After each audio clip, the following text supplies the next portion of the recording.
Bonjour à tous, bienvenue dans une nouvelle vidéo. Donc on se retrouve avec un cadre un peu spécial. Je suis désolée si j'ai une mauvaise tête. J'ai une infection à l'œil, une irritation parce que à cause de ma maladie, j'ai des yeux très secs qui s'hydratent pas assez. Et j'ai beau mettre des gouttes, ça ne change rien. Donc j'ai une petite irritation, c'est pour ça que je suis pas maquillée, j'ai juste du mascara et du rouge à lèvres parce que j'ai pas envie d'empirer ça tout simplement. On va pas faire endurer des choses dans ma peau. Donc vous voyez Joshua derrière. Donc aujourd'hui on se retrouve pour la vidéo un peu pour vous expliquer, excusez-moi pour le bruit, déménageur.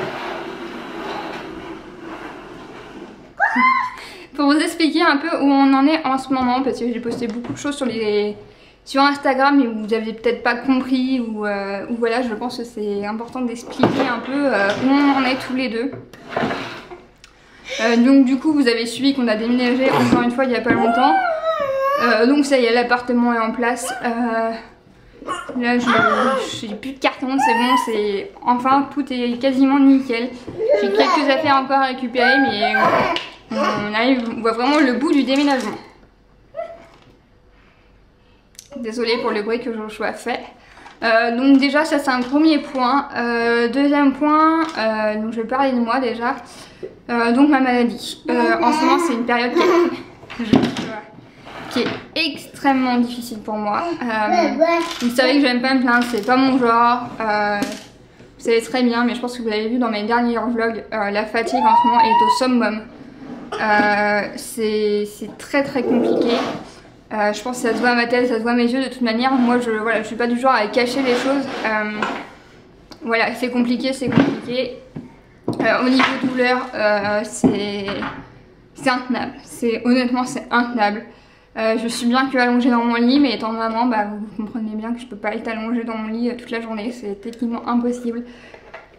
Ouais, en ce moment c'est vraiment la période très compliquée de l'année. De toute manière tous les ans vers septembre je galère parce que c'est là, excusez-moi, parce que c'est là où les températures changent beaucoup tout simplement, où le temps change beaucoup. À chaque fois cette période là je prends dur et là d'autant plus parce que je pense que j'ai une fatigue accumulée. Tu fais moins de bruit, Joshua? Non? Bah oui, maman, elle filme. Et oui, ce que je disais, c'est qu'en ce moment, c'est d'autant plus compliqué parce que je pense que déjà cet été, avec tout ce qui s'est passé, mon corps a pris très dur. Psychiquement aussi, sans demander rien.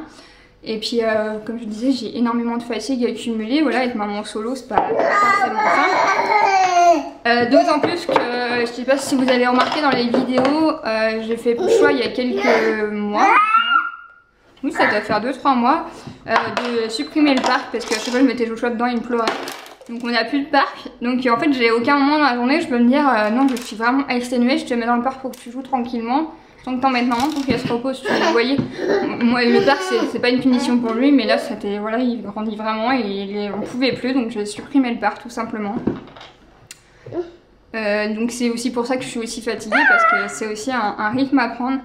Je vous avouerai que j'ai hâte soit de trouver une place en crèche, soit de rentrer à l'école. Parce que de toute manière, vu qu'il est très en avance sur son âge au niveau intellectuel. Hey, Joshua! Niveau intellectuel, il rentrera à l'école l'année prochaine, ça c'est sûr. Mais l'année prochaine, au mois de septembre, la prochaine rentrée scolaire. Donc j'avouerai que j'ai hâte. C'est peut-être très bête à dire, mais au niveau de ma santé, en fait, c'est nécessaire pour moi d'avoir un moment dans la journée où je peux me poser vraiment au calme. Donc voilà pour ce qui est un peu de ma santé. Donc si vous avez suivi dans mon dernier vlog, je vous disais que dimanche dernier on partait sur Nantes. Donc on a eu 3 rendez-vous médicaux. Donc on en avait 2 premiers, un pour Joshua, un pour moi et un deuxième pour moi avec mon neurochirurgien. Alors le premier rendez-vous était pour Joshua. Donc j'avais pris un rendez-vous pour Joshua avec mon spécialiste tout simplement. Pour ceux qui arrivent sur ma chaîne, donc moi j'ai la maladie d'Ehlers dans l'os. C'est une maladie génétique.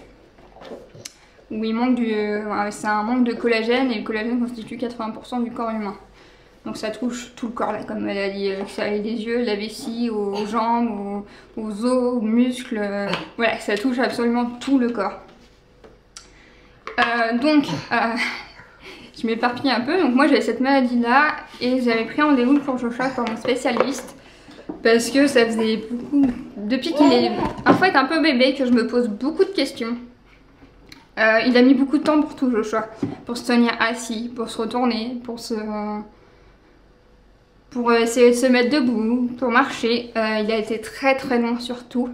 Donc je me disais c'est peut-être normal parce que c'est un gros bébé, donc le poids n'aide pas, voilà, pour se mouvoir ça n'aide pas le poids tout simplement. Donc je me disais c'est peut-être normal tout simplement. Donc je me suis dit voilà, on va pas se mettre des idées dans la tête, voilà, c'est pas parce que j'ai une maladie génétique que je vous rappelle j'ai appris pendant ma grossesse, j'ai eu le diagnostic pendant ma grossesse. Je me suis dit ça sert à rien de se mettre des idées dans la tête et on va voir, on va attendre. Et donc à 16 mois il a marché, donc au début c'est normal un bébé ça tombe. Sauf qu'au bout d'un moment, je n'en pouvais plus. Bah, je n'en peux toujours plus. Parce que Joshua, sans mentir, il tombe entre 20 et 30 fois par jour. Et il se prend pas les pieds quelque part.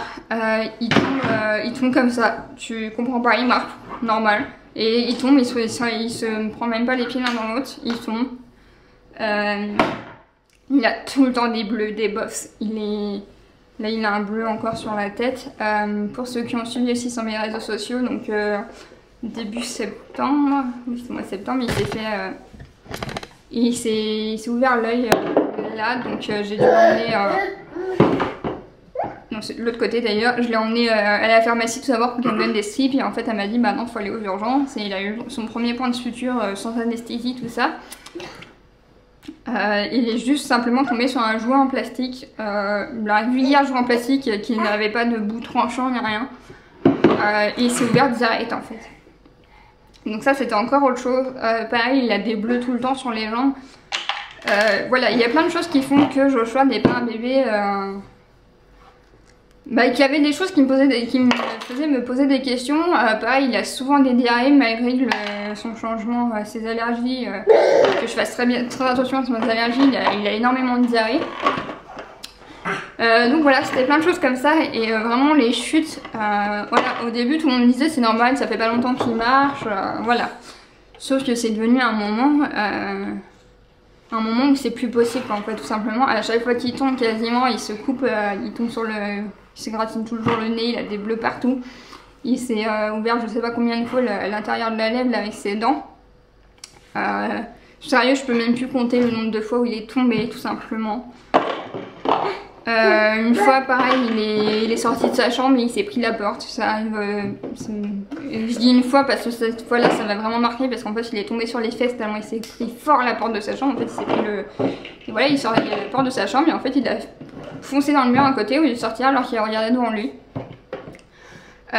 Donc voilà, c'était plein de choses comme ça qui me faisaient dire ouais, c'est pas normal quoi. Tout le monde me dit c'est normal, moi je suis une maman, je sais que c'est pas normal qu'un bébé tombe autant. Et sans raison en fait, 20-30 fois c'est pas normal, un bébé qui tombe 5-6 fois par jour, ok. Mais 20-30 fois dans la journée, je sais pas si vous pouvez vous imaginer. Moi il y a des fois, à la fin de journée, j'en peux plus psychologiquement parce que Joshua il a pleuré 15 fois dans la journée, des fois il a tellement l'habitude de tomber qu'il pleure pas, voilà, il se fait super mal, ça se voit, mais il pleure pas parce qu'il a l'habitude. Mais au bout d'un moment où psychiquement en fait c'est hyper dur de voir son enfant tomber tout le temps, se faire mal et comme ça sans raison. Donc c'est pour ça que j'avais pris ce rendez-vous il y a déjà plusieurs mois déjà du coup. Parce que je me suis dit, en fait j'ai posé la question au médecin traitant qui était incapable de me dire si c'est normal pour un enfant de son âge ou pas. Donc je me suis dit autant aller voir mon spécialiste même si c'est trop tôt, autant avoir un avis. Et du coup mon médecin l'a vu et il m'a dit non c'est pas normal pour un enfant qui tombe autant. À savoir, pour l'anecdote on va dire, que quand il était bébé en fait il tenait tellement pas sa tête, il faisait tellement tomber sa tête sur le sol que je lui avais acheté un casque. Tellement il faisait tomber sa tête sur le sol déjà. Donc voilà, il y avait plein de signes comme ça et du coup mon médecin m'a dit non que c'est pas normal, je pense vraiment qu'il a un trouble de la proprioception donc il a probablement la maladie. Après voilà, il est très petit donc ça peut pas être un diagnostic qui est certain. C'est pareil, il faut pas se mettre à psychoter, à se dire oui la maladie machin truc, non faut pas, je veux dire faut pas non plus le mettre trop dans une bulle. Du coup ce que je fais c'est que j'essaye de lui apprendre ce que moi j'ai mis en place plus vite quand j'étais petite en fait. Mais voilà, il n'a pas le réflexe de le mettre en place dès son âge parce qu'il est trop petit. Donc par exemple je lui apprends à regarder ses pieds quand il marche. Moi c'est un truc que je fais instinctivement depuis que je suis petite. Parce que je sais très bien que si je regarde pas mes pieds je tombe. Oui. Donc voilà, je lui apprends à faire ça, je lui apprends quand il fait quelque chose à essayer de regarder parce que pareil, il fait tomber beaucoup d'objets. Donc je lui dis regarde bien les choses que tu fais, concentre-toi. Quand il veut passer au-dessus d'une marche et tout, je lui apprends à me tenir la main ou à bien se tenir en montant. Je lui apprends tout simplement la prudence en fait. J'ai pas envie de le mettre dans un cocon et lui dire bah non tu fais pas ça, tu vas tomber ou voilà, je sais pas. J'ai pas envie de psychoter en fait tout simplement. Il faut pas qu'il grandisse avec... Je sais pas si vous voyez ce que je veux dire en fait. J'ai pas envie qu'il grandisse avec une... Joshua, non non non. Désolée pour cet instant coupure. J'ai pas envie qu'il grandisse en fait avec en se sentant trop différent en fait. Maintenant voilà, moi j'ai eu le malchance d'avoir mon diagnostic à 21 ans. Ouais, 2 semaines de mes 22 ans. Voilà, mon diagnostic a été très très long. J'ai vécu toute ma vie sans explication. Non, non, non. J'ai vécu toute ma jeunesse en ayant mal en marchant, sans explication. Voilà, on me disait tu grandis trop vite. Voilà, ça a été très très compliqué pour moi. Donc maintenant, en fait, Joshua, il aura cette chance de savoir ce qu'il a en fait. Donc ça me permet justement, vous voyez là il est tout petit, il n'a pas encore les réflexes de moi faire ce que j'ai appris à faire en grandissant. Je sais pas vers quel âge c'est apparu que j'ai appris à regarder mes pieds, peut-être vers 3 ans, je sais pas. J'en ai pas la moindre idée. Je me souviens pas, j'avouerai, parce que pour moi ça a été un peu un instinct de survie en fait, tout simplement. Donc lui, voilà, j'essaie de lui apprendre ce que moi j'ai tout jeune en fait, ce que moi j'ai mis en place plus tard. Donc ça aussi c'est un gros avantage. Que voilà, ça soit entre guillemets adapté pour lui. Du coup mon médecin m'a demandé s'il avait des douleurs. Comme je disais, à son âge on peut pas savoir s'il a des douleurs parce que bah ouais, c'est un bébé hyper ronchon qui pleure souvent sans raison. Je sais pas ce qu'il a mis à la poubelle, je vérifie. Mais on peut pas savoir vraiment s'il a mal, donc on va faire au mieux en fait, malgré tout, comme je disais, l'enfermer dans une bulle. Par exemple, comme je ne sais pas s'il a mes douleurs ou pas, son matelas est très nul, j'en suis consciente. C'est un matelas, voilà, j'ai cette épaisseur là qui est vraiment pas génial. Donc là, je suis en train de regarder pour tout simplement lui acheter un bon matelas avec un bon lit. C'est un truc d'occasion parce que bien sûr, vous me connaissez, j'ai pas les moyens. C'est un truc tout bête, mais qui pourrait permettre que lui soit mieux en fait, tout simplement. Voilà, c'est des trucs que je vais mettre en place comme ça, sans pour autant, comme je vous disais, le mettre dans une bulle. Je sais pas si c'est très clair ce que je dis. Donc voilà un peu pour ce qui est de Joshua. Donc c'est pas évident en tant que maman, mais en même temps j'ai cette chose de me dire... bah, je savais pas. J'ai eu mon diagnostic pendant ma grossesse en fait. Je peux pas m'en vouloir et en même temps ma mère me disait ouais tu faudras peut-être pas faire de deuxième enfant maintenant que voilà, que t'as un enfant qui a ta maladie, que t'as les risques et tout. Et en fait moi j'ai réfléchi à ces choses-là et je me suis dit mais ouais mais non, parce que si j'ai envie d'un deuxième enfant honnêtement j'en ferai un. Il y a peut-être des gens qui vont me critiquer, mais ce que je me dis c'est que c'est une maladie génétique. Donc c'est probablement ma mère qui est porteur et donc du coup au-dessus d'elle. Donc en fait toute la descendance a des risques, que ce soit du côté de mes cousins et cousines qui ont des enfants, que ce soit du côté de mes frères et sœurs qui ont des enfants. Je veux dire c'est un peu le loto, c'est un peu un risque comme ça qu'il faut prendre ou pas. J'ai envie de dire, il y a d'autres... Joshua. Il y a d'autres personnes qui ont des maladies génétiques qui ne le savent pas non plus, comme moi je ne le savais pas quand j'ai eu Joshua. Et bien sûr, le jour où je voudrais avoir un deuxième enfant, je me poserai beaucoup de questions, mais après, ce sera pas tout de suite, de toute manière, c'est pas possible pour moi tout de suite. Mais après, j'ai envie de dire, c'est un peu le jeu du loto et c'est un risque sur deux. Et voilà, les gens autour de moi font bien des enfants sans se retenir, entre guillemets. Donc, c'est pas parce que moi, en fait, je suis porteur déclenché. Les autres sont aussi très probablement porteurs mais pas déclenchés tout simplement en fait, donc c'est un peu voilà comme je disais le loto, un risque sur deux, donc voilà. Donc après il y a eu les autres rendez-vous, donc pour moi déjà avec mon spécialiste qui a mis en place un traitement pour ma fatigue. C'est des ampoules, j'en bois 3 par jour pour essayer de stabiliser ma fatigue parce que c'est... Comme je vous disais tout à l'heure, j'en peux plus au niveau de la fatigue tout simplement. Donc voilà, on va voir ce que ça donne là j'en prends depuis quelques jours et ça me fait très très bizarre. Donc là depuis 2 jours ça fonctionne pas trop parce que j'ai un manque de sommeil. Parce que j'avais pas réussi à dormir à cause de la douleur, mais les autres jours d'avant où j'ai dormi 9 heures par exemple, je me suis réveillée mais complètement exténuée. Donc j'ai pris ça, les ampoules là, et je me suis jamais sentie aussi réveillée de ma vie. Et en fait je me suis dit, ah c'est ça être une personne normale. J'en ai limite les larmes aux yeux parce que je me suis dit, ah ouais, c'est ça d'être réveillée, d'avoir dormi et d'être en forme comme ça. Pour vous ça doit vous paraître complètement, voilà j'ai limite les larmes aux yeux, ça doit vous paraître complètement bizarre, mais c'est très... Voilà, se sentir en forme normalement, c'est un truc de fou pour moi. Il faut savoir que depuis toute petite, je peux dormir des nuits 13 heures et me réveiller mais exténuée. C'est un truc qui est très compliqué dans la maladie. Et là, le fait de prendre ça, de me sentir... je ne me suis jamais sentie aussi bien, aussi réveillée. Et honnêtement, c'est très très bizarre. Donc voilà pour ce côté-là. Donc autrement, voilà, avec mon rendez-vous spécialiste, il n'y a trop rien d'autre à dire. Autrement, du coup, j'ai vu mon neurochirurgien, donc j'ai une date de posée pour mon opération. Je me fais opérer le 19 novembre à Nantes. J'avouerai que je suis impatiente. Je stresse aussi beaucoup parce qu'en fait, j'ai beaucoup d'opérations, d'examens préopératoires et j'ai peur qu'on me dise non, ça va pas, tu peux pas te faire opérer en fait. C'est au niveau de ça que je stresse. L'opération me fait pas du tout stresser, j'ai juste peur qu'on me dise non tu peux pas te faire opérer. Donc pour vous expliquer ce que je vais avoir comme opération, donc je vais avoir une pose de neurostimulateur sur la colonne vertébrale. Alors qu'est-ce que c'est? Donc on va me placer une électrode qui est à peu près longue comme ça, qui est toute fine, hein, entre des vertèbres, qui vont toucher les nerfs en fait qui remontent de mes jambes vers mon cerveau. C'est ces nerfs-là qui transmettent l'information de douleur.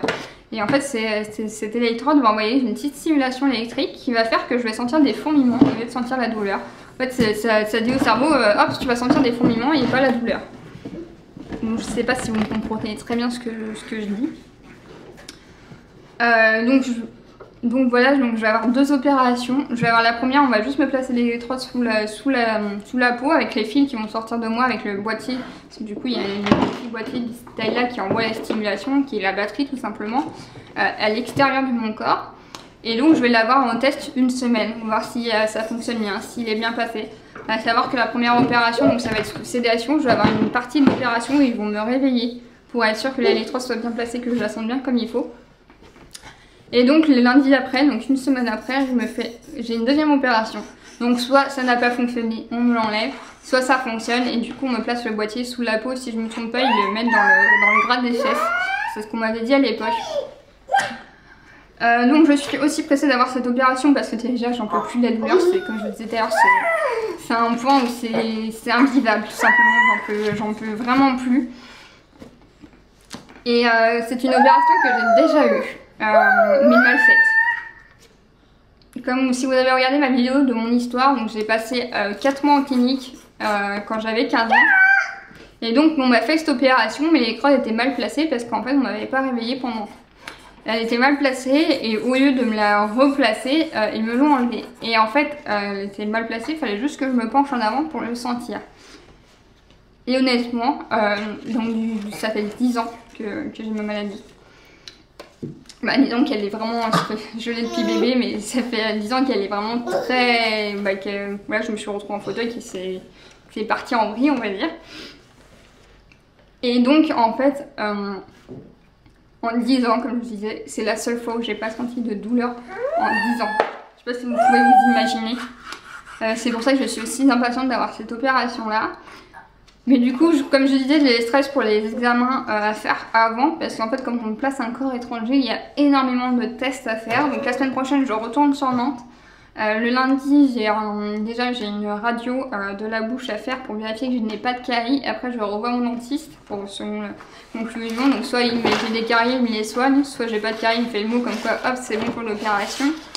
Le mercredi, je vois une psychologue pour vérifier que voilà, je suis bien consciente des risques et tout, parce que malgré tout c'est une opération de la colonne vertébrale et tout ça.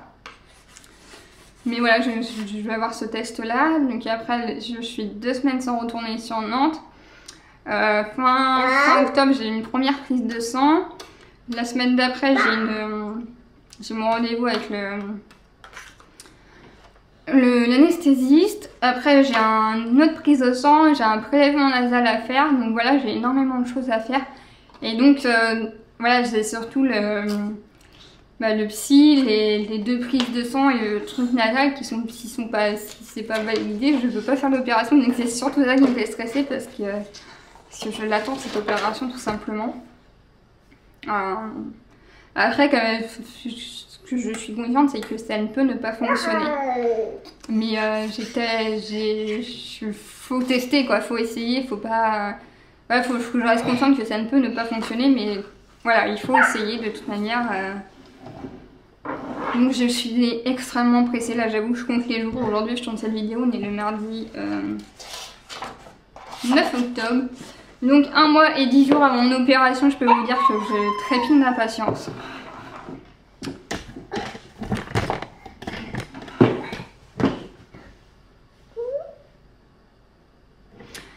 Donc voilà un peu pour tout ça. Donc ça fait beaucoup de nouvelles entre Joshua qui est très probablement dans la maladie, très probablement. Moi qui vais me faire opérer, ça va être un chamboulement énorme dans nos vies. Donc là, le seul truc qui reste à faire dans notre vie, entre guillemets, dans notre quotidien, c'est de remonter les finances. Non, hey, dessine pas par terre. Donc voilà, il reste plus que ça. Espérons que j'y arrive et qu'on y arrive tous les deux ensemble. Là, tu t'es griffé.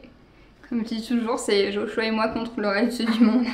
Ça peut paraître très fort comme phrase, mais voilà quoi, c'est un peu comme ça depuis qu'il est né, même pas depuis que je suis enceinte, où ça a été rien que nous deux parce que son père s'est barré pendant la grossesse. Donc voilà un peu pour tout ça. Donc j'espère que c'est un bon nouveau entre guillemets. Donc voilà, je m'éparpille un peu, mais vous aurez compris le propos. Bon, je vous dis à très bientôt pour une nouvelle vidéo. Voilà, je vous dis à bientôt pour une nouvelle vidéo. J'espère que celle-là vous a plu. N'hésitez pas à vous abonner, à partager, à liker, à commenter.